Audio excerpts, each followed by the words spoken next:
Welcome to another episode of Beyond Barriers podcast. Today we have a really special guest. His name is Michael Ashford, and he's the director of marketing at a Denver-based software company, as well as a podcaster and independent journalist. Michael has spent years researching leadership, conflict communications, and how to overcome political and social polarization in an effort to chart a path to help us bridge divides and find more common ground. Michael is also a two-time TEDx speaker and hosts the Follow-Up Question podcast. Welcome. Thank you so much for having me. It's great to be here. I'm truly honored and humbled. Thank you both. Thank you for joining us. And now I know I've never met you until now, but I had heard of you because you actually had Jeff on your podcast a while back. And since then have kind of followed and listened to several of them and absolutely love them first and foremost. And I'll definitely drop a link down in the description here for everybody. Definitely take a listen. My very first question is, why did you come up with the title, The Follow-Up Question? And I'm sure you probably get asked that a lot, but we'll go ahead and get that one out of the way.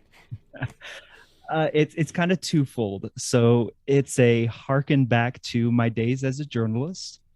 One of the things that we're taught in journalism school is how to ask a follow-up question to keep a conversation going and keep a source spilling their guts. And then the other thing is, the other reason I named it that is because I think that's what's missing in a lot of our dialogue right now. We, especially over issues that are politically or socially charged, where we disagree, we seem to be consistently waiting out someone's answer so that we can speak next, rather than digging a little bit deeper and getting curious and interested about someone else's perspective, even as uncomfortable as that may make us feel. Asking a follow-up question when somebody says something, especially that we disagree with, can open doors to having a more nuanced, more inclusive conversation with that person, where as my bio that you read, Acacia, says, like, I want us to find common ground where we align more with the things that we agree on, rather than quabble over the things that we disagree on. And I think a follow-up question is, if more people did that in our conversations, I think we'd uncover a lot more of that common ground than we realize exists. Absolutely. And I think that's what's so incredible about your show, Michael, is some of the guests that you've had on there, and just the ones that I've heard. I mean, they've been incredible, and a lot of the conversation has to do with dialogue and understanding, and in these polarizing times, I think it's just incredible. And I wanted to ask you too about your TED Talk. First of all, it was phenomenal. But what was the high point of that, and exactly what can you share with the listening audience if they haven't heard the TED Talk? The high point of the talk, I love the line. I got goosebumps when I wrote the line, "Is your offense your most prized possession, and you'd have to let it go?" And that was in response to asking the question, if you got more curious about people who disagree with you, what would you lose? What do you think you stand to lose, or what are you afraid of in seeking out opinions and viewpoints and perspectives that may differ from your own?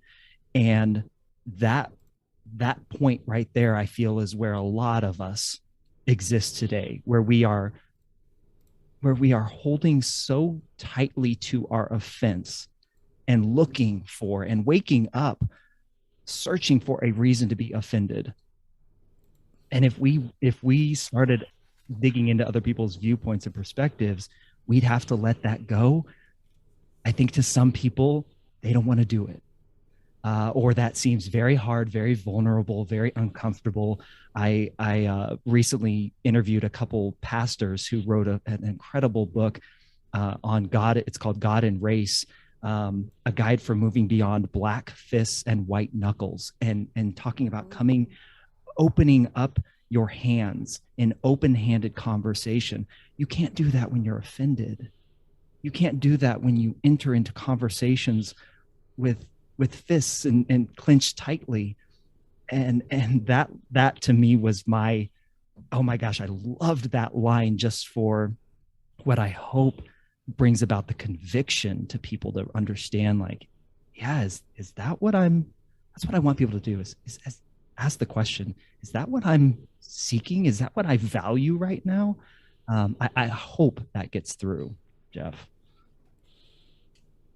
Absolutely. I think there needs to be a lot more of this type of discussion in society these days. And the things you're talking about, it has a lot of meaning to us in the work that we do, because we're constantly working on dialogue and getting people to understand and see other people's viewpoints. So what is one of the biggest challenges in that, as you see, is like I guess we could say, like, if you look at the Republicans and the Democrats right now today, where they just demonize one another, what do you think is how do we get past that? I know it's a loaded question, but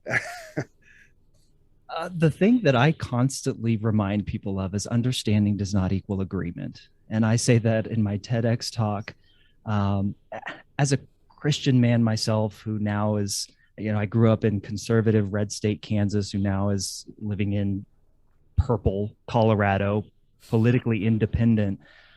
I go back to something that I read in the Bible growing up all my life, which is don't rejoice when your enemy fails. When they stumble, don't take joy in that. That's from Proverbs 24:17, I believe. That seems to be just from my perspective, and a lot of what we see presented to us in popular media, on social media, that seems to be the end game for a lot of folks. Is if my enemy stumbles, that is victory for me. And as a Christian, I can't get behind that. That is not what Jesus called me to do. And so this, going back to what I said earlier, that understanding doesn't have to equal agreement. There's a real fear of, even at this point, of even crossing that divide will get you shunned, will get you canceled, to use that popular turn of phrase, will get you ostracized from whatever community you happen to identify with. There's a real fear there that even just seeking understanding will get you kicked out of your tribe.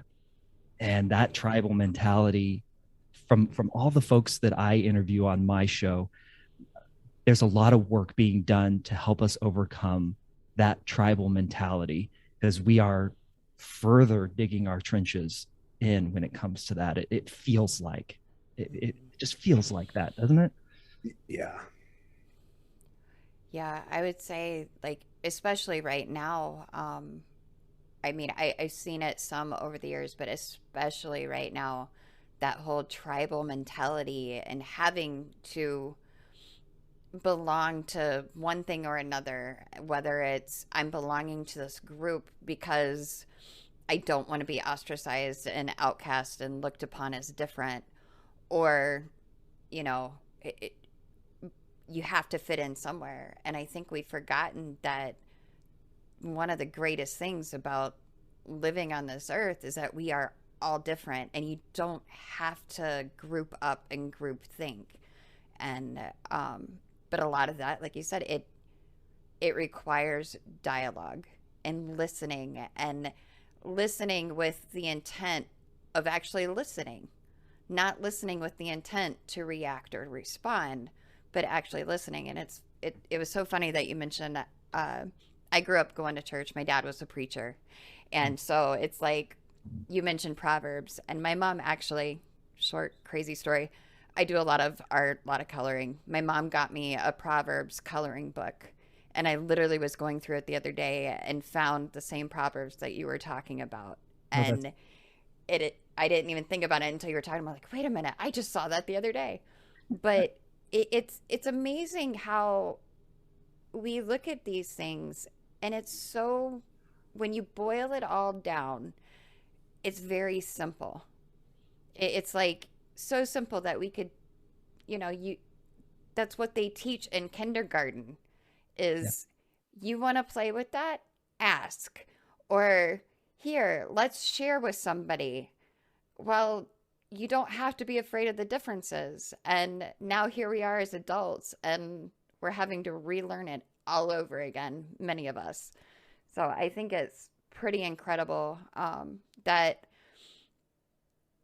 the approach that you take with the individuals, because a lot of them that I've heard on your show like are just really good, and it's very thought provoking. If anything, like you said, it catches the context of your title, the follow-up question, because a lot of times we listen to podcasts and we're like, oh, I'm going to learn and I'm going to gain all this information. But we forget that in doing that, how can we learn more? And I think that's one thing that I enjoy about your podcast is like, it leaves you wanting to learn more. One of your latest episodes, you were talking about food, and the lady that you had on there was so precious. And she brought up a thing that I never thought of before about how when a family is in the kitchen cooking together, it reminded me of my mom and dad. Because my mom and dad will be in the kitchen cooking stuff and everything. And, you know, you have to communicate during that time. And it creates even more of a bond. And then the breaking of bread and eating with somebody, and how some people are like, you know what, I'll talk to that person, but I will not break bread with that person. And how it's like, it's a very intimate thing. And it never dawned on me until actually I listened to your podcast and she was talking about it. I'm like, that makes a lot of sense. Like, and then how do we get, here's a question for you. And all of the podcasts that you've done, because you've done several, what has been maybe, I wouldn't say difficult, but maybe probably one of the hardest podcast conversations you've had with a guest? That's kind of a loaded one too. Here we are with the loaded questions. But it's also a really easy one to answer. Before I answer that, though, I do want to say that I just interviewed a guest who wrote in her book. Her name's Monica Guzman. She introduced me to a phrase that I had never heard before. It comes from Hispanic culture. It's called sobremesa. It is the conversation that happens over the table. And there's no English word for that, but we all know it. We all know like just how good that conversation feels, or how like poignant those moments are. I just love it. It gives me goosebumps. Most difficult conversation. I mentioned I was a Christian. I have had a couple atheists on the show. The one that was the most difficult, though, was my conversation with Andy Norman. He talks about mental immunity, and immunity is certainly a hot button phrase these days with vaccines and COVID and all that stuff. But he believes there's a way to inoculate our minds against bad ideas. And to him, faith, religion is a bad idea, or generates bad ideas from it when we get so locked into things that cannot be proven by science, things that cannot be proven by reason or logic. That's a bad idea in Andy's mind, and in the world, in the work of a mental immunologist. And if you listen to that episode, that is one of the few episodes where my guest and I, Andy and I, really start to go back and forth over what it is we believe, and we start to challenge each other, but we also ask each other questions. And you hear me more than any other episode on my show, because I just want to sit back and ask questions. You hear a lot of what I hope is a model of what these types of dialogues can look like.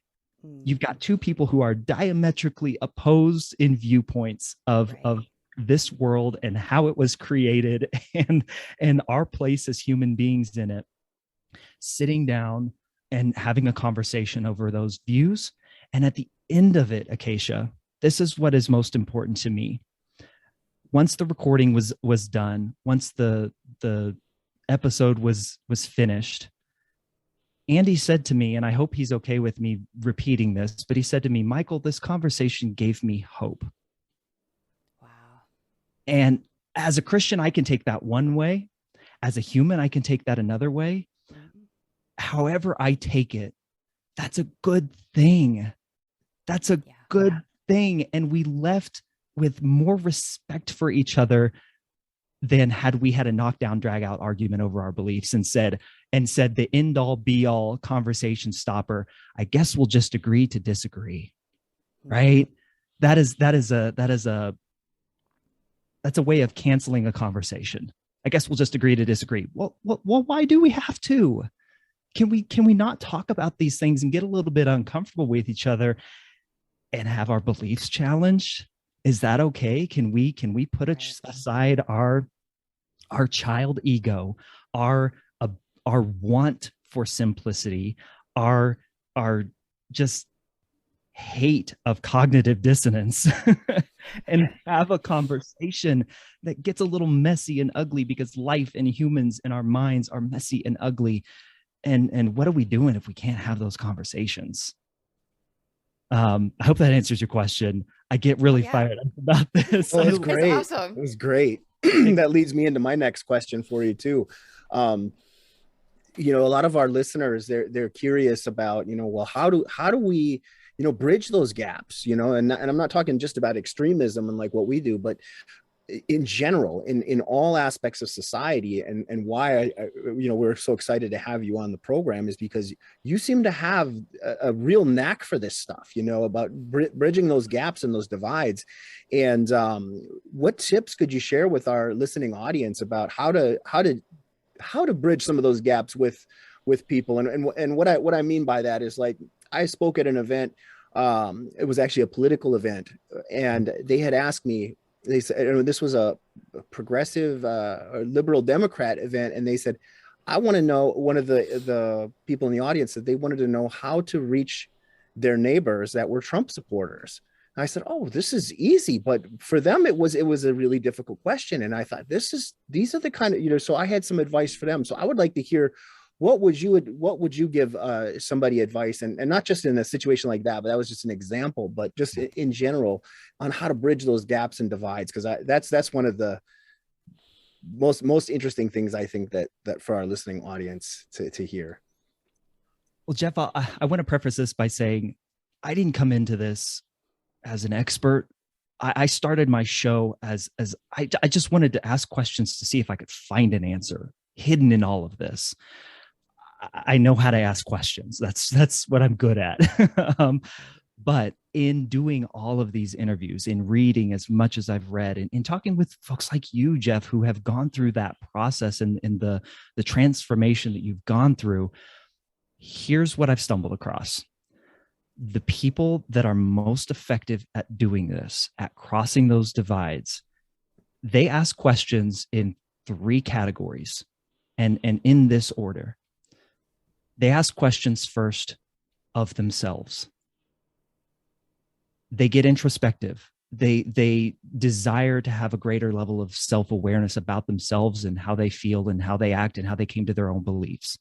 So they ask questions like, that person said something that just made me want to spit lead. Why? Why did that make me so upset? What am I missing? What could I possibly not be seeing in this situation that somebody else might view differently? How does the way that I was raised, how is that affecting my beliefs today? So they get introspective. These folks, and they get in that mode of getting uncomfortable with their own thoughts. That's first. So they ask questions of themselves. Then they start to go into this world where they start to say, I'm going to start asking questions about other people. Okay. And this is where maybe empathy would come into play. So if I were raised like that person, how might I view this situation? Or what might be true in that person's life that they would think or act or feel that way? that is an uncomfortable place for us to get to as well, because it's this whole understanding does not equal agreement thing. We think if I can empathize with the radical, the extremist, even politically, we think of each other as radical and extremist, and that's Right. not the case at all. But they begin to ask questions about others, and that curiosity unlocks something in them enough that they get to the third point, at the third stage, where they say, I've got to find somebody to ask these questions of. So then they go and seek out somebody who disagrees with them, somebody with a different viewpoint or a different perspective, and they ask questions of that person. And they do it without assumption. They do it without interjecting their opinion into the very questions that they ask. We're so good at boxing people in with our questions sometimes when we disagree. Well, you're a Trump supporter, so you just believe that women's bodies should be available for men to do whatever they want with them, right? And we were really good about lighting a fuse of an argument before we even get a chance to understand where the other person's coming from. But a question that you would ask of somebody is, you and I disagree on women's health and abortion. I was raised as a Christian. I believe in that life begins at conception, but I know you feel differently, and I can understand scenarios where that might be the case. Can you help me understand your perspective? Can we have that conversation? What person in the world is going to turn down that? Like, if they are making a good faith effort to understand and have a conversation and ask those questions without assumption and judgment, my goodness, like that process I've seen now at this point in all the interviews that I do, it works over and over and over again. And when I say it works, I mean, it's leading to really rich, interesting, nuanced, complex conversations that help us see each other as human beings and not as political ideologies or social ideologies or the color of our skin. That's like my next TEDx talk will be on this topic, because I call it the difference between peacemaking and peacekeeping. Do you want to go out and make peace, or do you just want to keep the peace that you have, knowing that there's always the specter of disagreement and disharmony waiting over your shoulder? The people that go through that cycle of what I just lined out, they want to make peace. It's an active process. That was phenomenal. And you absolutely nailed it. That is what makes a difference right there. And if anybody takes anything out of this entire episode, it needs to be that, because that is 100% true. And it works. It works. And that is really, really, thank you so much for sharing that. That was very eloquent as well.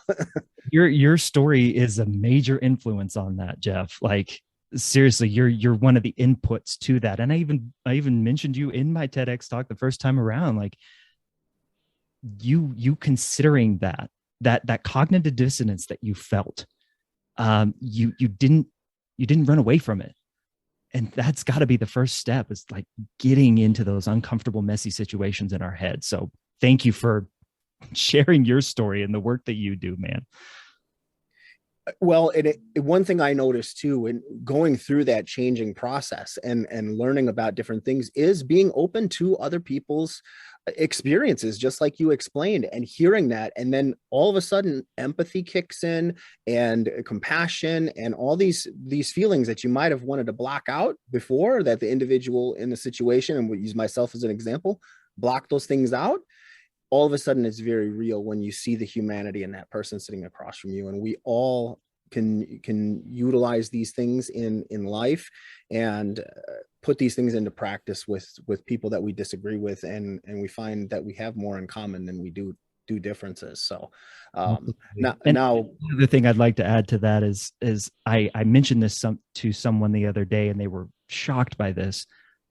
Every single guest that I've had on my show, including you, Jeff, has said something that I disagree with. But my hope is that you don't even know it. You don't even know what it could have possibly been, because all I wanted to do was ask you questions and learn. Mm-hmm. Like, can we please get to that point? Not to say that we can't eventually get to the point where we're having a back and forth dialogue about what we disagree with and sharing that, but can we start from that open-handed conversation point of view? That's my hope. Now, the big question is can you tell us how to get the world leaders of all these different countries together for that? Oh my goodness. Jeff, that is something that I run up against. You bring up a great point. I was just challenged the other day on social media, like, how do we get these bad faith actors to go along with this? And my answer was, I don't know that I have the answer to that. I don't know that I can, because I don't have that influence. There are other people that have that influence that we need to hope and pray for a change of heart for them. My influence is over this space. Like, the people that are in my community are in my sphere of influence. Those are the people that I first need to engage with in these conversations. And if I don't have anyone in my sphere of influence that I connect with on a regular basis who disagrees with me on anything, my sphere of influence is way too small. I need to reach out. I need to bring and invite others in. If everyone I know thinks and looks and talks and acts like I do and believes like I do, that's where you start. That's where you start to change the world, not by hoping and praying that Vladimir Putin has a change of heart or that you somehow get to face him face to face and ask him questions. Maybe that'll happen someday, but there are other people that have that opportunity. You have the opportunity with what's right in your sphere of influence, first and foremost. And if your sphere of influence doesn't look like or have the opportunities for you to engage that way, you need to be an active part in making that happen. When that leads to the next question, and I was going to say some leadership skills, or some if you could share some leadership tactics or skills, and I think you just spit out a whole bunch of them right there, because that's it. But that's what I'm hearing. This is something that if a listener is out there and they feel like they want to be a leader in their life, or they want to do something positive, whether it's faith-based or just humanistic approach or anything of that nature, that they want to be an influencer or someone that's doing things, these are tips right there. I don't know if you can add more to that, but I those were awesome. So maybe if you have a couple other ones for people out there listening, I think that would be wonderful to hear. Well, I'm a huge fan of Simon Sinek and his approach of selfless leadership. That leadership is not about being in charge of someone. It is about taking care of those in your charge through selfless service.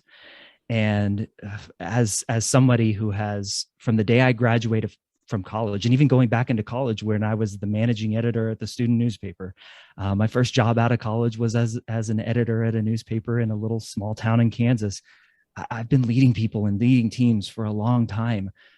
The most effective teams, the most productive teams, the most happy people on those teams come when the leader places himself or herself in service to those in their charge. Full stop. You may get good results from being a dictatorial type of leader in the short term. Over the long term, you will crush any hope that you have of having a happy, well-producing rock star team. That for me, I love the fact that I'm a marketing leader. I've led marketing teams at companies large and small. I think I have 4 former employees now who are leading their own marketing teams. That means more to me. I'm getting a little bit emotional here. that means so much to me, that the work that I hopefully did to pour into them so that they could better themselves and their lives and their careers. 3 of those 4 are women.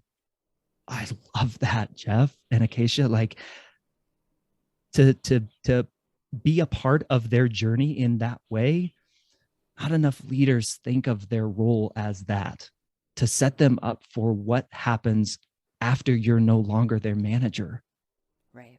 That's where the gold lies.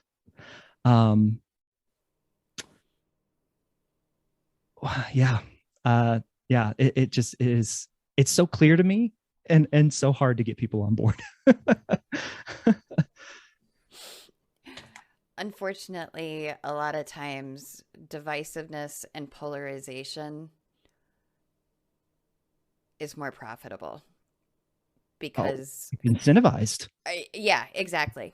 We need to get to a place to where our humanity and other people's lives is worth more than what's in the pocketbooks.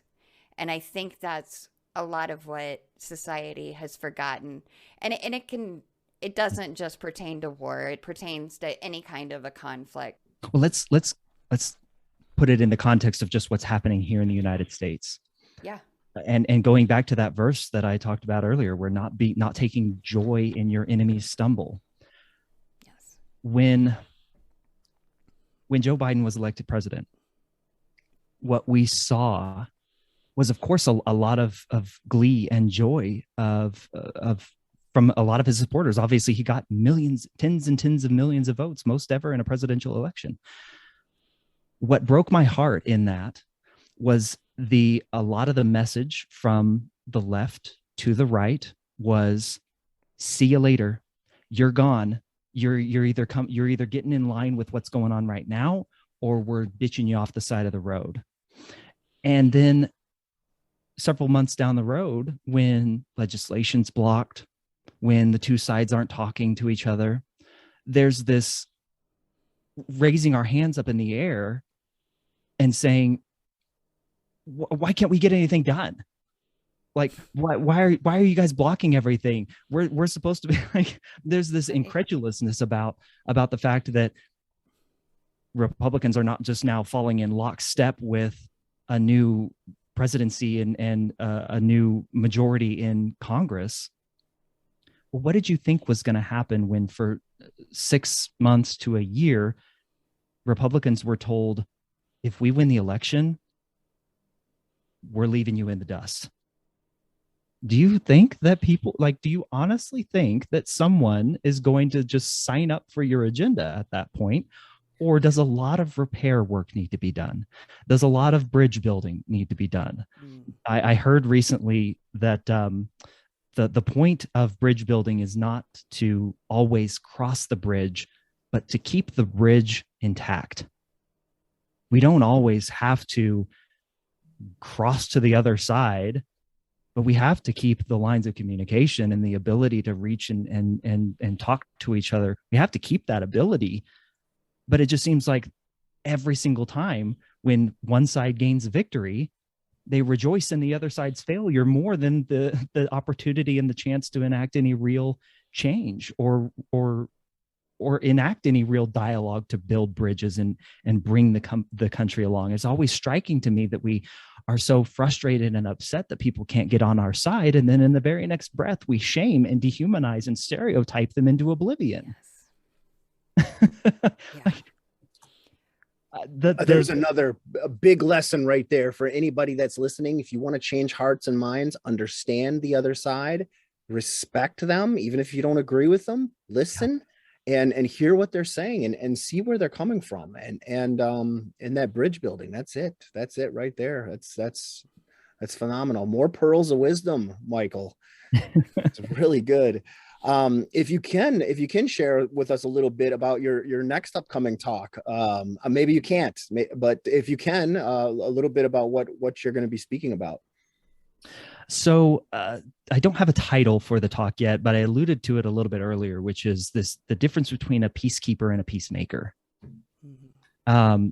A peacekeeper,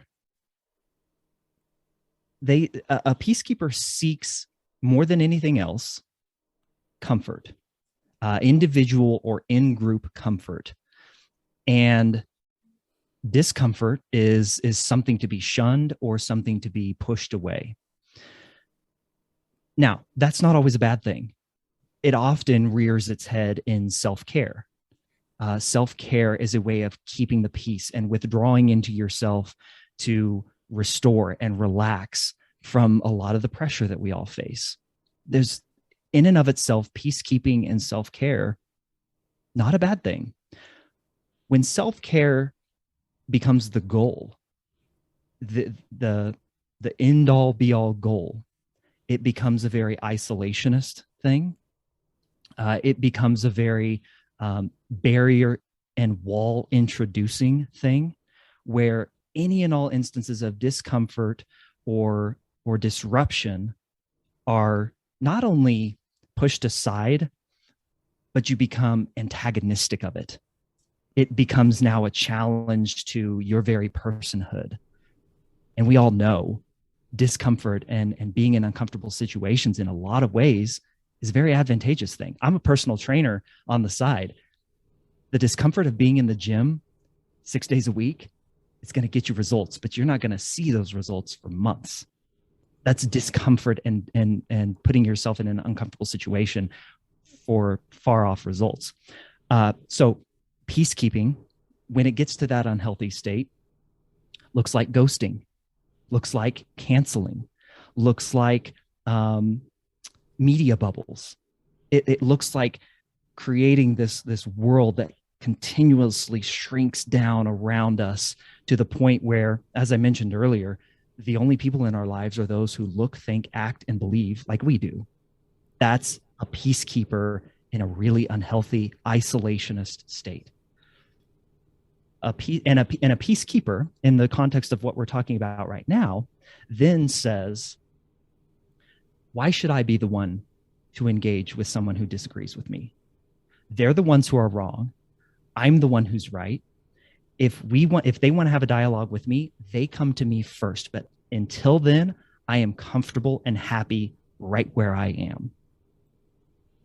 A peacemaker says, I'm going to make the first move. I'm going to be the one to reach out, get uncomfortable, get really vulnerable, as awkward and uncomfortable as that makes me feel, as angry as that can make me feel sometimes, to be the one to reach out when I don't think I did anything wrong. But I have to, because things have to change, because they cannot stay the same. That's a peacemaker. It is an active process. It is going and seeking to create and make peace, rather than this protective cocoon of this illusion of peace that we sometimes create around ourselves. That's the topic.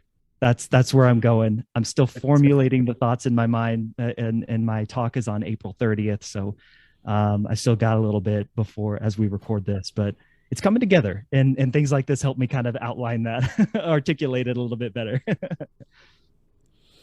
It's great. I think it's a very timely talk, and something that the world needs to hear and can learn so much from. I mean, that's the conversation in general. I mean, this is so good, and I hope that people really take it to heart, remember it, and utilize it. These are lessons that people can utilize in everyday life. It doesn't have to be politics. It doesn't have to be extremism. It could be your relationship at home with your son and daughter, or your wife, or your girlfriend, or boyfriend, or whatever. It could be a friend that you have arguments with, that you could use these skill sets. These are very very useful, I think, if people can learn from it and take that knowledge and utilize it. And that's why, again, we want to thank you for coming on the program. And Acacia, do you have any other questions? Yeah, I was going to ask. I was thinking while you were talking about, because you've been doing this for a while now. Obviously, you've been asking questions for a really long time, being a journalist. But in order to want to become a journalist, you have to be questioning and wanting to ask questions in the first place. But since you started on this journey of, trying to bring people together, asking those follow-up questions, and, inquiring of other minds and just everything, what would you say has been like the biggest changes you have seen in your own personal life from in your journey, that asking questions of people and learning different things and even having disagreements, but learning to have the disagreements and still be willing to learn and talk with somebody. Because a lot of times I know it's easy for us too, is that, okay, this is our job, this is what we do. We work with Beyond Barriers, we talk with people, learning things every day, but we separate the professional from the personal. However, talking about dialogue and everything, how is that, just looking back over your journey, what do you think has been like the biggest change or one of the most memorable changes that has occurred because of asking those questions and doing what you do? Yeah, great question, Acacia. I would put it in the context of it is just given me a level of, I hope, self-awareness of how I show up in the world.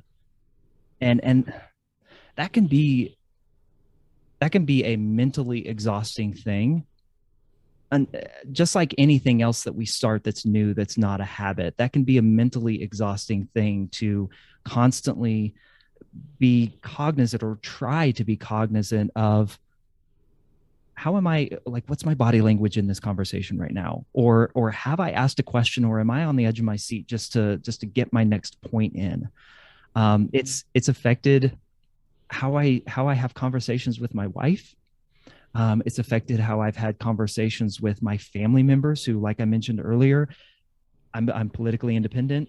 They're from conservative red state, Kansas. We disagree on a lot of things, and I still love them to death. But how I show up in those conversations, or even the conversations that I'm willing to jump into at that point, if I know that I'm not in the right headspace to be there right now, and say, can we put a pause on this? I'd like to consider what you're thinking about. I'd like to consider your point of view, and then can we come back and talk about this? It's just, that to me is the most radical change for me, is that has become a habit now. It sounds hard at first, and it is. Like, asking questions is uncomfortable and difficult and hard, especially when we've got something to say. Because we all want to be heard. Like, we love the sound of our own voice, even if we don't like it on a recording. Like, we like to talk. And so that process of being more curious about ourselves, about others, and letting that lead to conversations with people, and asking questions of them, like anything else, that is a habit that you can build over time to where it doesn't feel so uncomfortable and vulnerable, like you're on the operating table splayed open. It actually becomes something that you seek out. And I constantly go back to something that Matthew Barzin, who was on my show, he was the former U.S. ambassador to Sweden and the U.K., something that he wrote in his book, The Power of Giving Away Power. He said something to the effect of, is the small thing that you express, is that the thing that you would want if you repeated it and repeated it and repeated it? So are we shouting for calm? Are we throwing rocks for peace? Are we fighting for healing? And it's those small moments, to go back to what we were talking about earlier. Like, yes, we can look at our nation's leaders and get frustrated and have very strong reactions to what they do and the things that they say and the moves that they make. But on that small scale, am I doing something that, if that scaled up to that level, I would want to see repeated? And if not, what do I need to change? Do I need to change about how I post on social media? Do I need to change about how I talk in front of my kids about people who disagree with me when they're not in the room? Like, these are small things that we can do that affect, again, to go back to that sphere of influence, that affects the lives of the people around us, and helps us show up in ways that, if it was repeated, we would be proud to be the focal point or the center point of that thing. Awesome. I appreciate it very much. And Thank you so much for coming on and joining us for this. And I will leave with this last one thing. If there is one question that you could ask our audience to have them think about, what would it be? I can't take credit for it. I love the question that I mentioned earlier from Monica Guzman in her book, I Never Thought of It That Way. What am I missing?